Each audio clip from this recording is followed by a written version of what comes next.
So normally, the queens are on their own color. White's queen is normally on a white square, and black queen starts on a black square.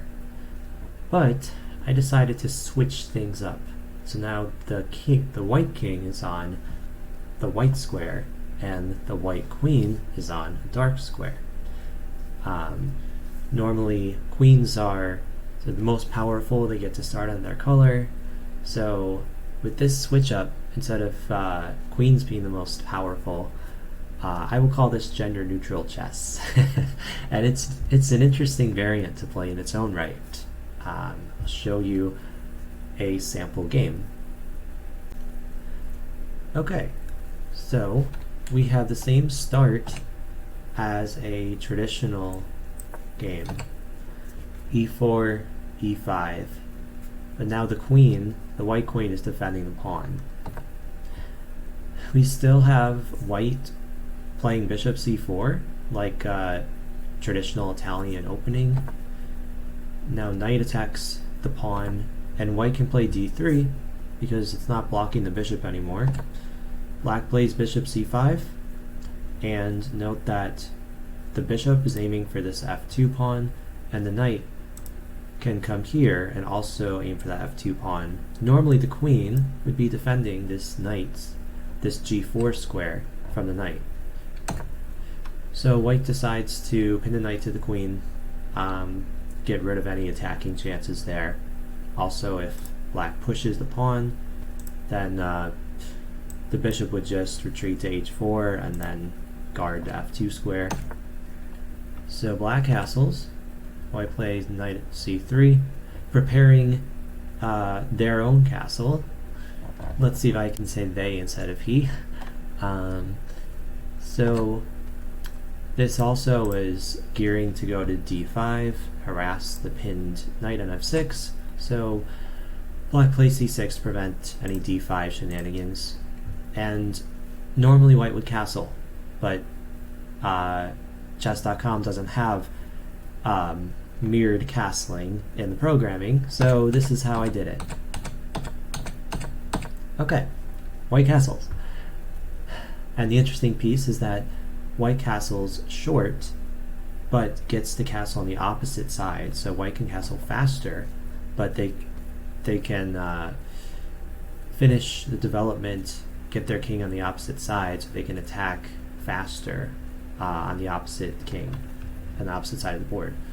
Okay, so black plays d6, d5 isn't safe, black wants to develop the bishop, f4, starting to push the pawns to attack black's king, and also if white wants to play knight f3, the pawn is already pushed before. Takes, developing the knight first in order to push it to b6 to harass this bishop, because this bishop is really doing damage. It'll do more damage later. It's just white's arguably best attacking piece. Well, maybe the queen's the best attacking piece. Now the queen gets into the game, and now the threat is bishop h6 with this pawn pinned. Black attacks the bishop first, and white decides to retreat the bishop first, wants to keep this attacking piece. Now black ignores this h6 threat, develops the bishop, and after bishop h6, g6, white could capture this rook, but there's no black dark squared bishop around. It's pretty far away, and this space penetration is pretty good, so white decides to keep this bishop instead of trading it for the rook. Instead, they move their knight to h3, get to this g5 square. White didn't want to do f3 because if the knight stayed there, it would block a future rook attack to the knight. Alright, black moves out of danger. White goes to g5, and now that the black rook is no longer defending this pawn, then the knight and the bishop can attack it. So black defends, but at the cost of trading a bishop for a knight, disrupting the pawn structure, and now this pawn is stuck pinned to the king.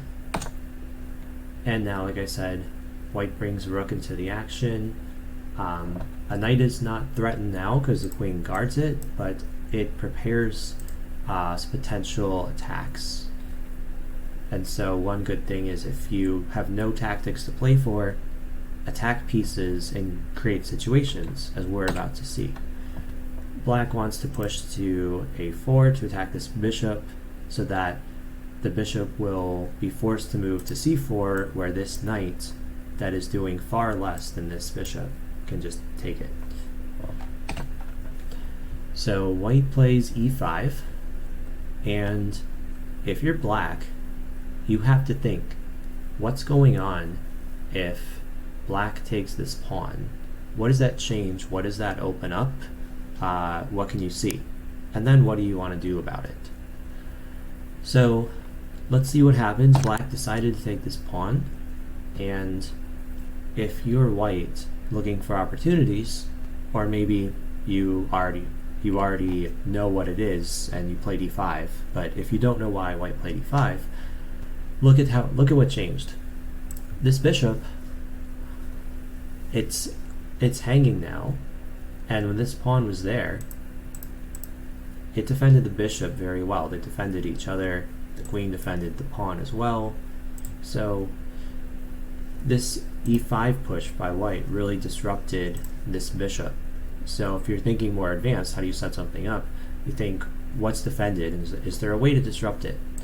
So now the bishop is hanging, and now this knight, as we said, it's under attack, but the queen can take it. So these are the major two weaknesses to watch out for. Then we have white's attacking pieces. What can they do? So the bishop is attacking, but stuck here. The bishop is attacking, but it's not having any threats at the moment. Right, the queen, it can take the pawn if it wants, and then this knight, it has some mobility. Now, if this bishop and this knight could be attacked at the same time, what piece could do it? This knight could do it here, and it would fork the bishop and the knight. But the knight would take it, it wouldn't give you anything.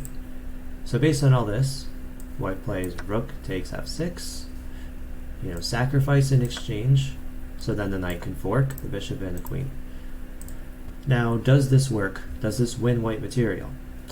Not sure, but the point is to see how to generate this type of play. And it all started when white pushed the pawn to e5, so that you can get rid of this defender on the bishop. So now that we've seen white's idea and strategy behind this, does it actually win material? Well, first, the black queen can defend the bishop by going back. But now, even if there's no material to win, look at how well placed this knight is. It's attacking all these squares. This bishop is placed beautifully. This bishop is placed even more beautifully. And the queen, it was doing a nice pin on the g file, but now the queen is just going to take this pawn back. And now black really has problems. Now look at the potential for tactics. First of all, there's no tactic. There's just a direct threat on this bishop. White's attacking twice, black's just defending with the queen. Then, you know what, let's look at black's move first. So black is able to defend the bishop, attack the queen. So white can't take this bishop with either the knight or the queen, because then this knight is going to take the queen in either place. So it looks like this move is good. It defended the knight, it attacks the queen at the same time. But now look at the other two threats.